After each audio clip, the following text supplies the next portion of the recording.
What's good? We back today on the 1J for the white S15. I say white because there's multiple. Today we got oil pump to modify and upgrade. As you can see, it's missing. There's an oil pump. Something going on here. We'll explain that later. Got some stuff going on. Got some hardware, water pumps on. Sorry we didn't film the head install. Not really anything amazing, but it's on, ready to go. Today we got some new parts that I didn't even know existed until I randomly came across on these guys' website, Drift HQ. The friends, the homies over at Drift HQ. This is a PRP backing plate for the oil pump. It's like billet steel versus the OEM one. It goes on the back here is like cast aluminum. When these things give out and turn into gravel and start turning into projectiles, they tend to explode through the plate. Obviously, if the gears still break, it's still going to go through the front and all over because this is still aluminum. But these guys from PRP, these are supposed to be even stronger than the factory steel ones, because these obviously are not aluminum. But if you look at the quality, maybe in the lighting, you can see they probably got some kind of like DLC coating, some kind of, you know, hardening surface on there. Also, what I don't like about the OEM stuff is like the edges are pretty sharp, and these tend to like scratch up the housing. Let me see if I can find another housing that's scratched real quick. This is not the best representation because this is a GE pump, but yeah. So this is a 2J GE pump. I'll go ahead, since we got this one out, I'll use it as a comparison to why to run a GT pump versus cheaping out and running a GE pump. This is you and the guy she tells you not to worry about. Tell me which one is gonna blow up first. You don't have to know anything about cars to see that. Now look in here and see these like scratches. This one's not like terrible, but this is basically where the wear starts coming. You see all these lines, and they're not consistent either, where it's like touching there, but not touching here, not touching there. This side's not too bad. This is not a terrible example, but not the best. They get pretty bad. They get like, basically if stuff starts going through the oil, they'll get deep scratches. But I think just the coating on this one alone will help from getting all scratched up. This one, I don't know who put this on there, but it wasn't me. I pulled this off a motor.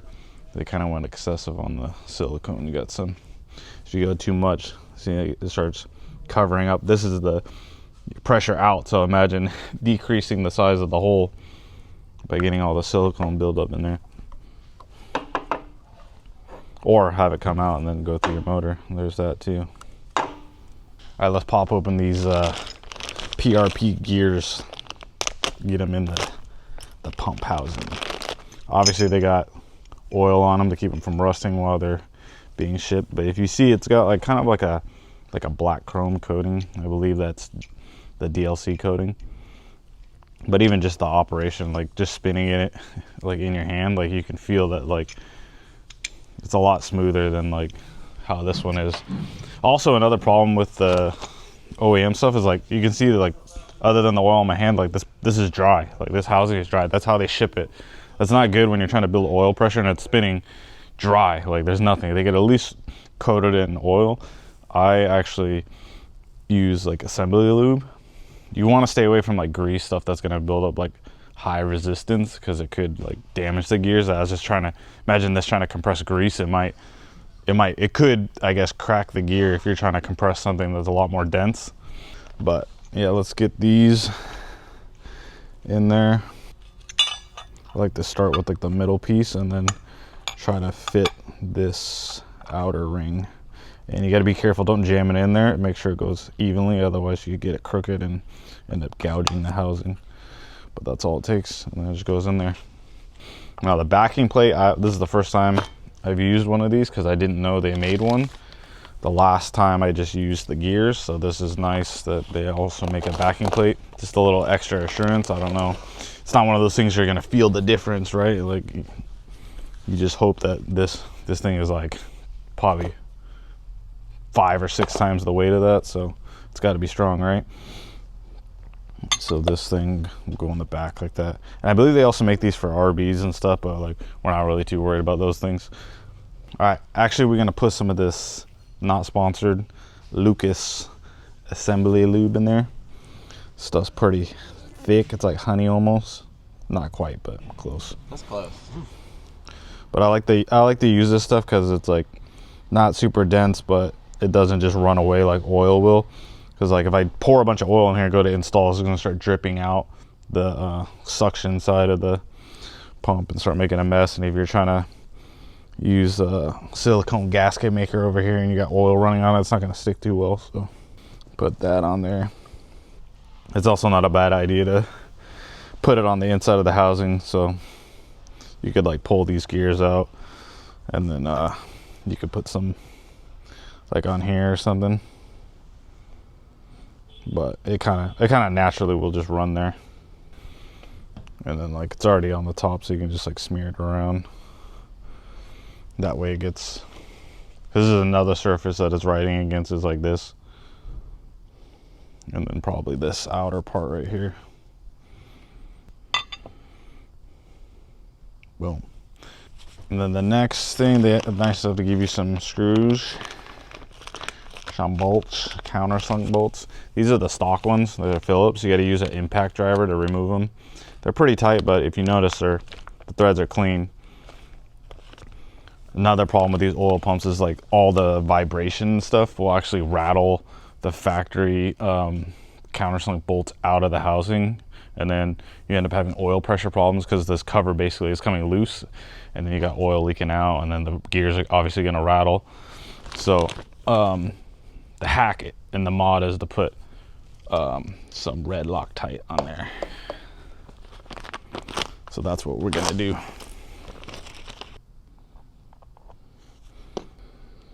I like to like start all the bolts first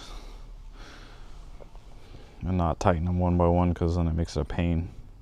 I usually go like across from one of them, that way like you don't have to worry about it like rotating again, versus like you put another one over there, it might be able to spin more, but it doesn't really matter in the end, as long as you just start them all and then tighten them in some kind of pattern, star pattern maybe.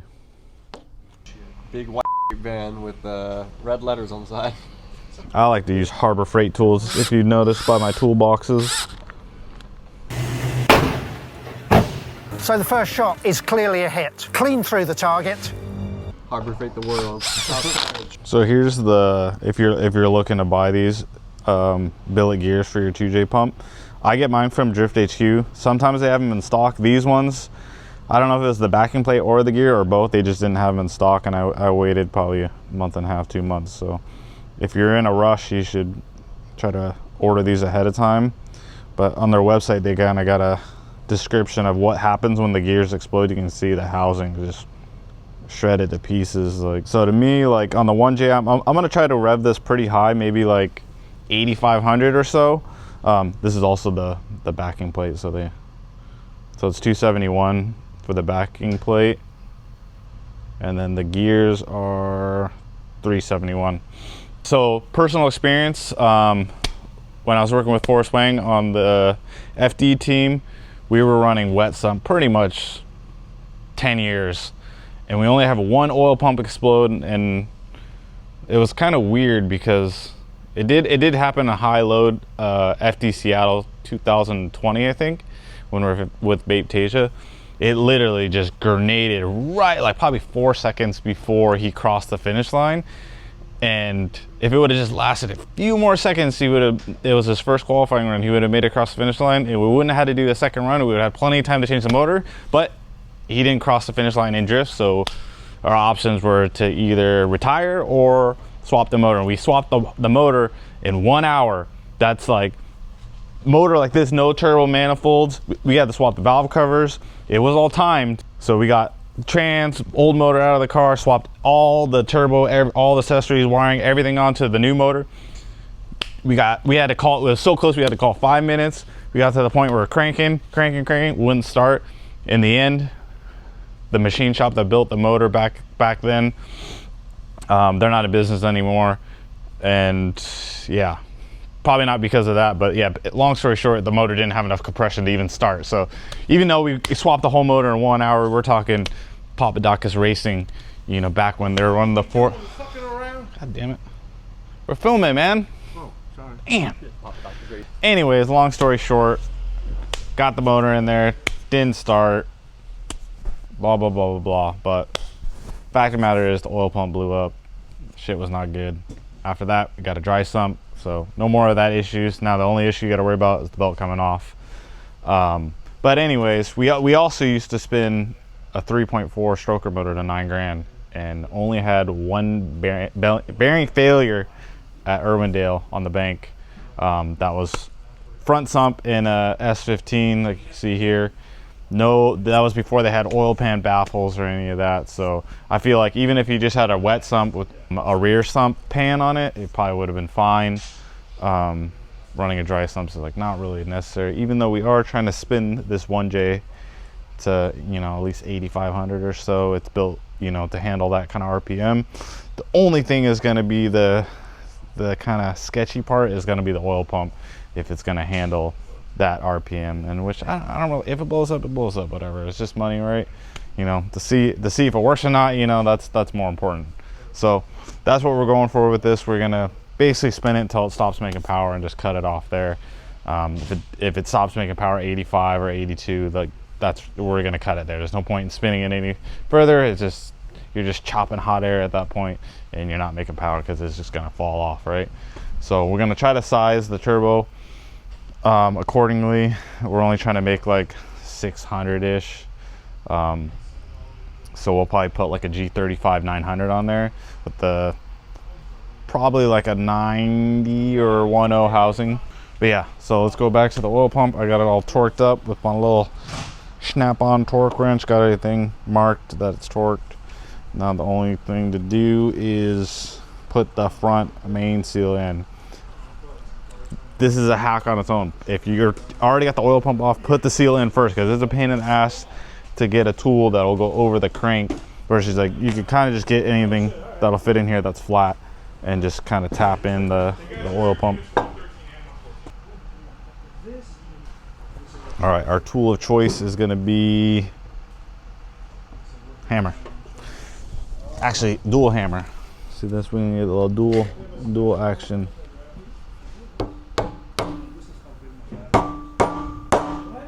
You think, oh yeah, just whack it with that. Well, this is a little bit more precise because I'm not aimlessly going to be smacking it. Yeah, you just basically just want it flush with this. Don't go. The problem is if you use like a socket or something and you end up denting it instead of, you kind of want something that's like flat. So now the last step is this guy. This is the oil pump relief. I like to throw a little metal polish on there, polish this thing up, and then throw a little lube on there.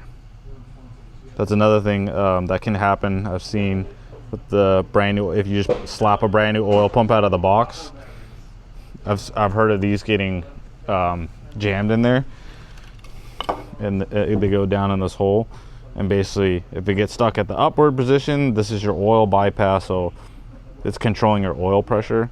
So if it gets stuck anywhere but down, you're gonna have low oil pressure. If it gets stuck all the way down, you're gonna have high oil pressure.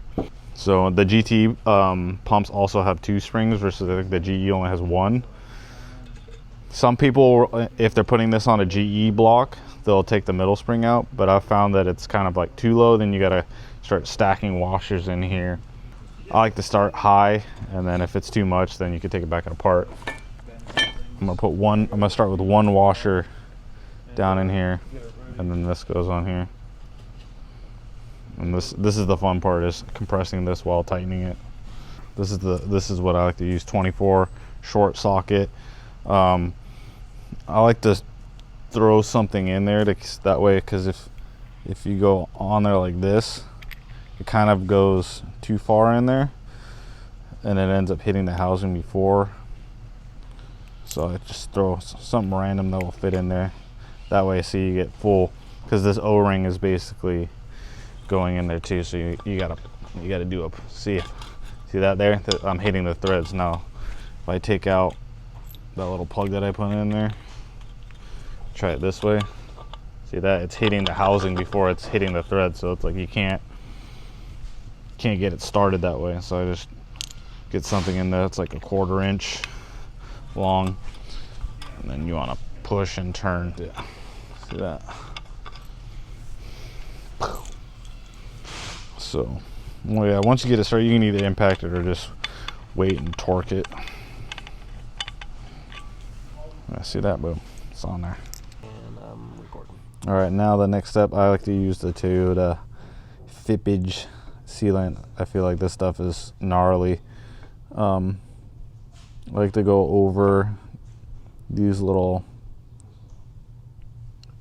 silicone, we'll call them Silicone Valley. It's a good name, right? Fill these first. Just push flush with them. Kind of make sure that these get filled in, because I feel like this is a lot of the strength, is just filling these low spots. And then go back along and just put, like, don't go too crazy with this, because like I showed you on that other pump, it'll flow into the oil, like suction and feed ports on like the pressure side, and you'll end up restricting the size of the outlet of the pump. So all right, we got silicone on that, and then there's two other important things that need to happen. On the block here, you'll see this is normally the feed to the filter, and it goes through the filter, and then it goes into the block there. But what we're doing is a modification that Forrest and I have been doing since, like, I don't know, 2016 or 17. Basically the oil pressure is going to come out. We're going to put a fitting here. Actually, I have it right here. We're going to put this fitting here. You kind of got to notch the housing a little bit, and then you'll feed that in. There'll be oil pressure out. It'll go to a remote filler, or not filler, filter housing. Through there you can go to like a cooler, or you can go the other way around, to the cooler and then to the filter, and then it comes out of that source, and then this is your oil pressure into the motor, and then it splits from there. It goes, you know, to the crank, to the head, this and that. And the third, I like to put a little silicone to help hold the O-rings. This one probably doesn't need the O-ring on it since it's like sealed off, but it doesn't hurt. I'd rather do that than fill that valley with silicone and then end up having it leak like on the outside or something. So these are the Toyota O-rings for this. I like to smear it around, make sure it seals good, and make sure you're not like sealing off this orifice. I'm going a little fancy. I normally like to use like brand new hardware, like flanged hardware, but this is black titanium, a little over the top, but this is just my OCD. This is not necessary by any means. So the gear is spline. This is something Nissan should have did on the RB. Cough. We don't have no oil pump drive gear issues with this setup. We want to kind of be quick with this process because the silicone does dry fairly quick. You want to do it before it starts getting all tacky and get that sealed up, or before any oil drips down and comes out of this. There are two dowels also that help align this. oil pump. I know some people, imagine if this was a billet main cap motor and they didn't have a CNC machine that doesn't cut the main cap section of the block, the crank will actually kind of move up because the boring bar will start to favor the like traditional boring bar that they would use at an older machine shop that doesn't have the nice Rottler CNC. It's a huge bar with like cutting stones on it, and it'll naturally favor the softer metal and then basically cut the crank journal up high into the block, and then what that does is like your front main seal and your rear main seal don't line up. So what some people do, will take one of the dowels out and kind of rock the motor to align the front seal here. But you don't really have that issue when you're just doing like stock main caps and you're not cutting the main journal on the crank.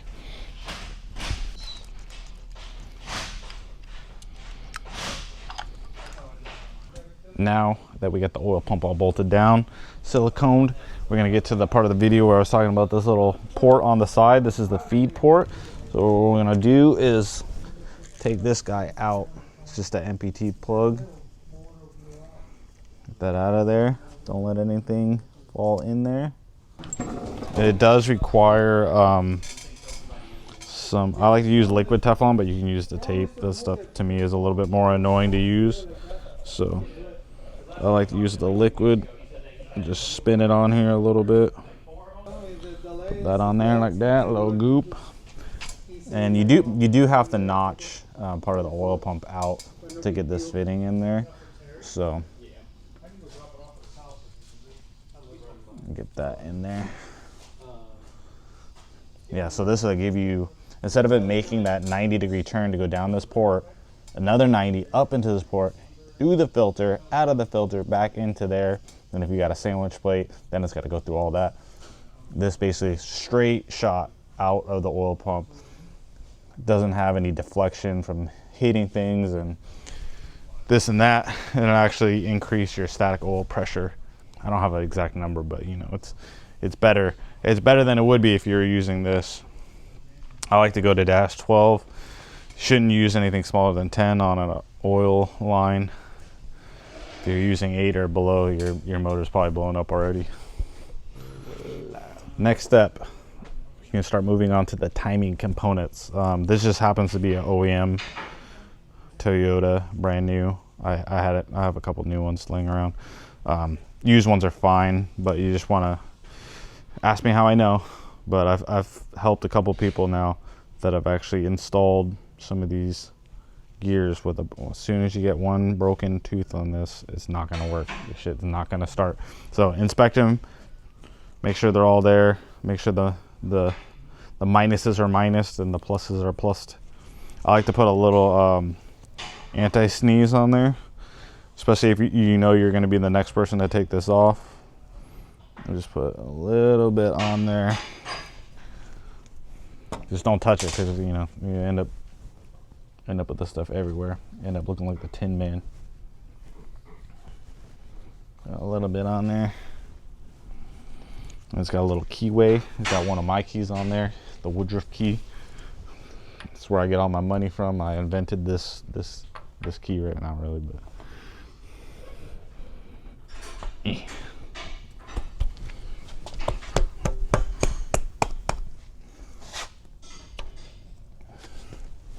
Another thing, if you're doing this on a used motor, is make sure if you're taking this off, you take off this little timing belt retainer thing, because it sticks out.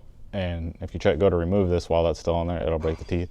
Or if you have it on there for whatever reason, when you go to install it, it'll break them. So yeah, make sure that there's nothing there. Don't want to break that.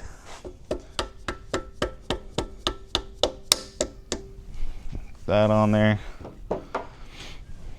The next step is this guy. So this is an OEM Koyo timing idler. It comes with a bracket, all this installed. So the main key point in this bracket is this is cast aluminum, and these have a tendency to break mostly under like crazy like performance, and I've never seen a cast one break. I've heard of them break. I've gotten a motor that had a broken one there, and somebody tried to gorilla glue it back together, believe it or not. Yeah, long story short, that's why I was buying the motor, because yeah, it didn't work out. So basically what we'll do is grab a impact with a 13 mil. On the back there's an 8 mil flange bolt.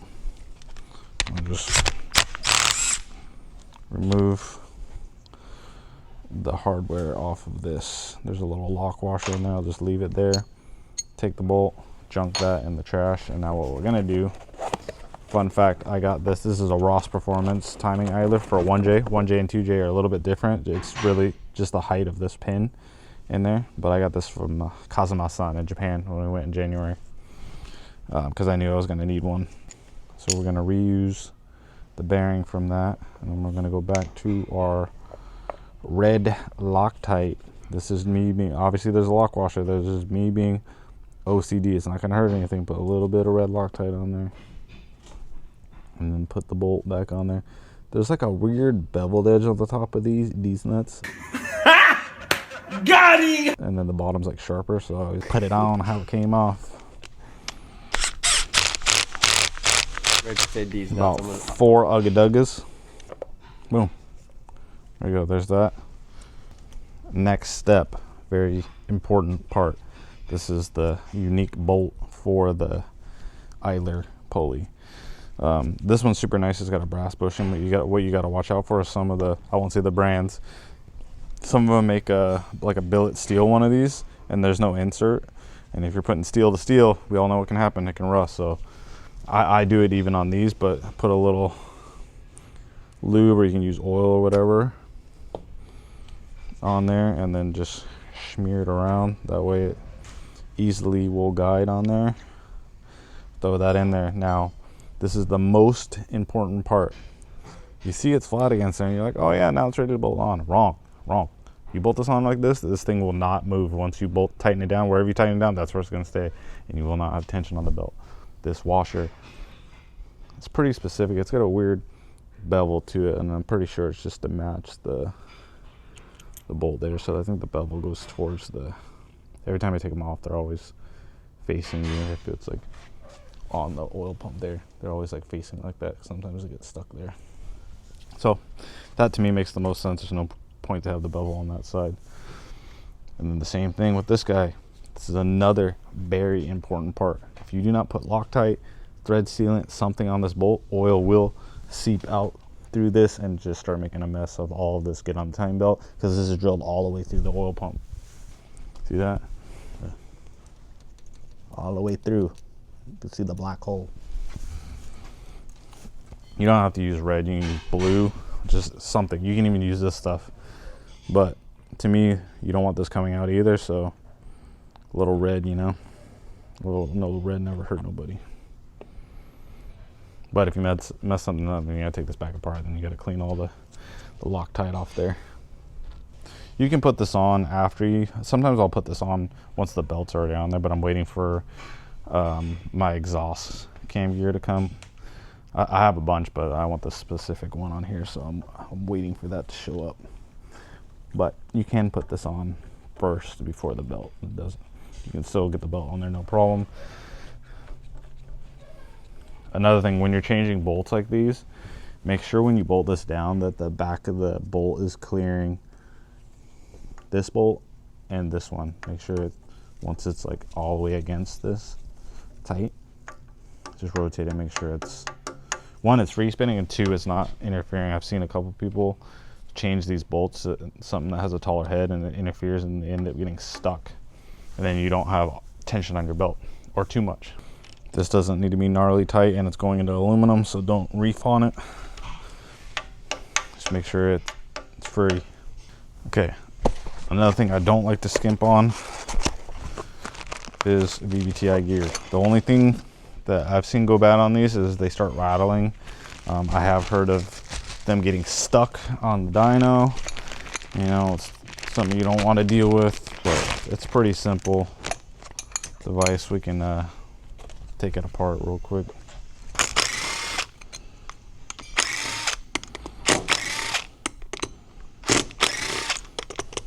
These are like same thing. They like, when you buy them brand new out of the box like that,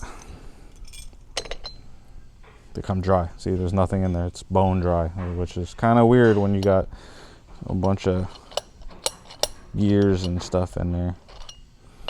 But yeah, so these things, if you rebuild them, make sure this part aims down. I'm actually reusing all this, but I like to lube up these parts in here. That way, whenever the motor, if the motor's sitting or whenever it starts, it's not like dry. Nobody likes a dry motor.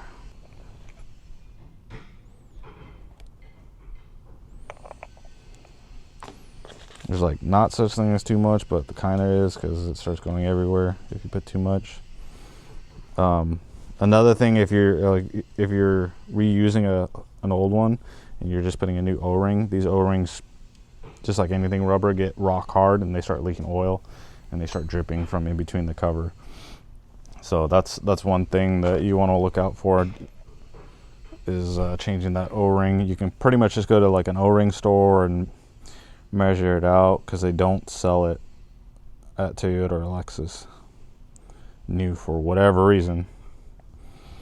They just want you to buy a whole new gear, which they're not too bad if you shop around for these gears. One important part I want to point out is this notch right here. I found, ask me how I know. I'll tell you. So a long time ago, there's also a little flat spot that needs to line up with this flat spot right there, and then it goes right on. But this thing will spin when it's not bolted to the cam. It just keep spinning infinitely. But see that, how, all right, you got one bolt hole lined up, all right, you think that's fine, and you're like, oh no, now I got all of them and it's fine. Wrong. This slot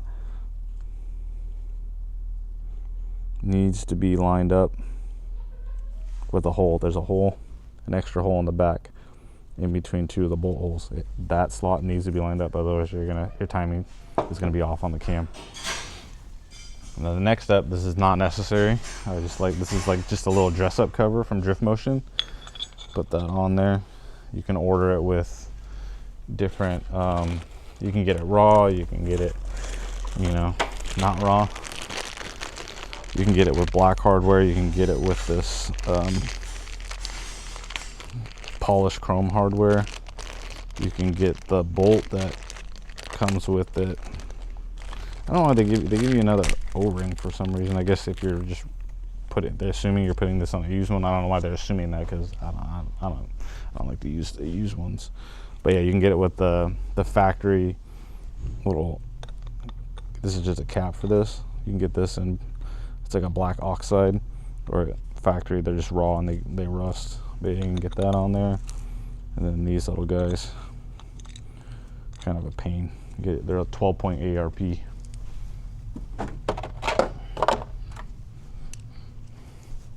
that ARP, damn fancy for no reason. But yeah, so make sure everything's lined up. This cover doesn't matter how it goes on. You can put blue Loctite on these if you're worried about them coming off. Not necessary.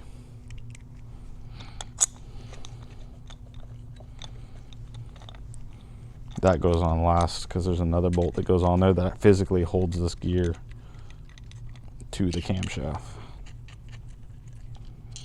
We'll just hand tighten these and be sure to remember to tighten. They're easier to tighten these when it's bolted. Now how this goes on there, there's a little notch you can see that goes with this little dowel on there. So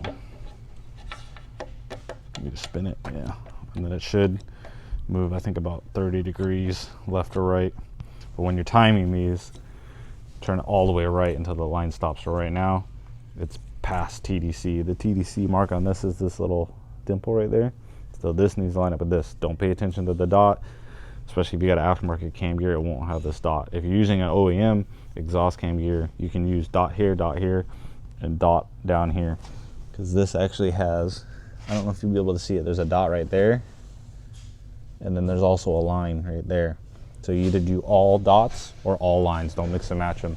All right, so now this is another crucial part. This is the specific bolt for the VVTi gear. It has a hole shotgun drilled all the way down, and that's for the oil to flow through the camshaft, out this hole, circulate in through here.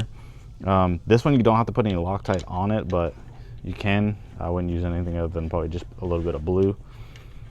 It's also easier to do this when the valve covers are off, because you can hold the camshaft while you torque this bolt. Because I think it's something gnarly, like 50 to 60 foot-pounds for this bolt. But I'm just kind of showing you. I'm going to torque all this later when my exhaust cam gear gets here. So that will go on, and then this cap is basically to seal off the oil in there. It's got a little special little crush washer with a little bit of rubber in there, so that will seal off the oil from once it comes out of there inside that housing from spewing out. So that'll go on there like that. So like I said, I'm waiting on this gear, so we'll hold off on this. This is gonna be our stopping point until I get that gear, and then we'll do the belt and everything in another video. But now let's get to the brakes for the RC. I don't think we got this in the Japan vlog, but I bought these at Tokyo Auto Salon in January, and it took a little bit longer than they said, but you know, stuff like this takes some time, and it's one off, and I really didn't have too many options, so can't complain. And it's honestly perfect timing because I just got the car running, so didn't really need the brakes any sooner.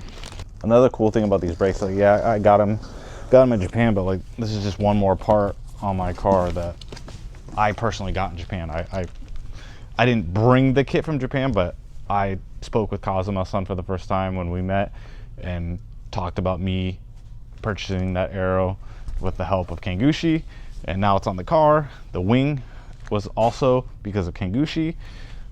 Tons of parts on that car I kind of sourced from Japan, even the harnesses. I got harnesses to match the color of these brakes, which you'll see later, just to kind of complement the color. Good shot of these things. What do you think? What do you think? Are they STI Brembos? They look bright. Like I had on the GR86. The anticipation.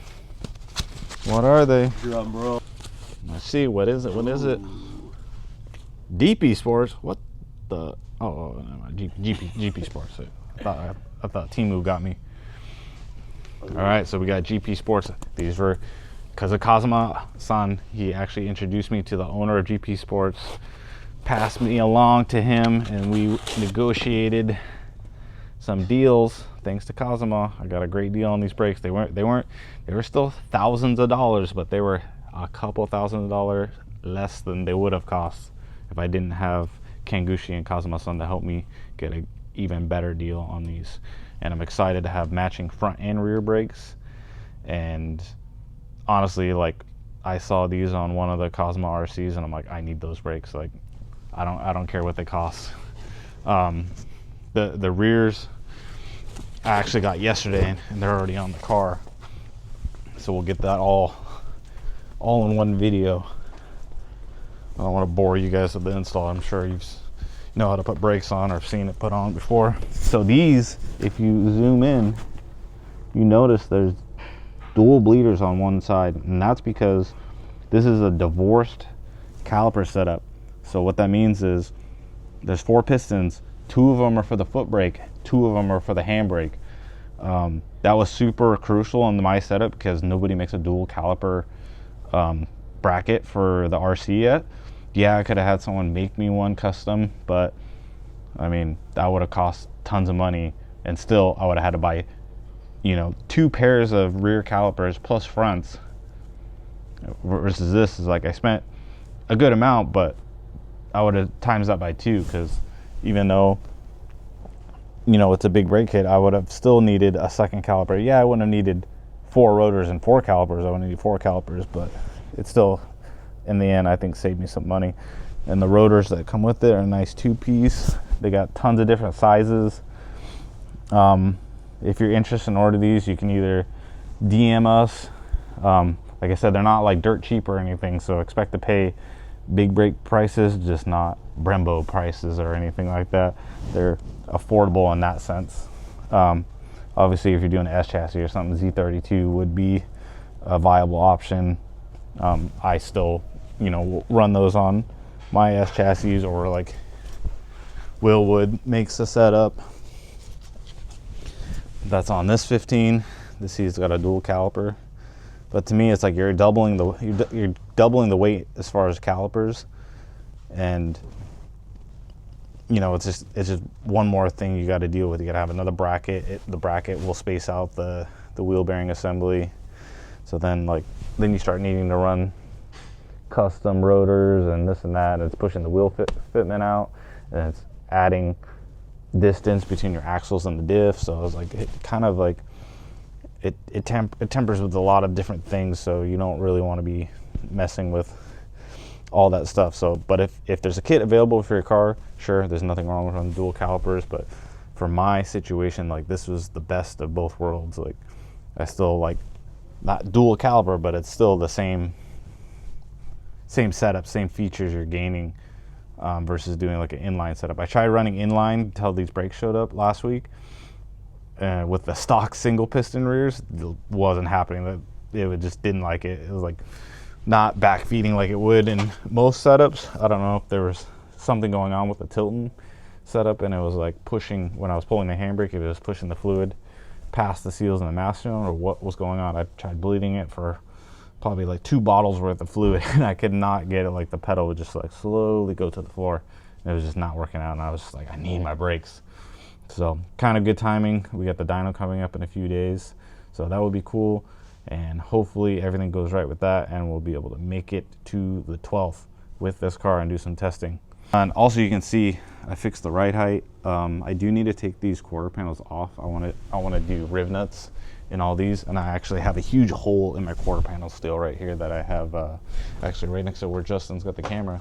I got some carbon fiber plate I'm going to cut out and riv nut onto the side of this quarter panel to kind of seal off the fender well to the inside of the cabin. But for this video, that's going to wrap it up. Make sure you like, comment, subscribe. Stay tuned for the next one.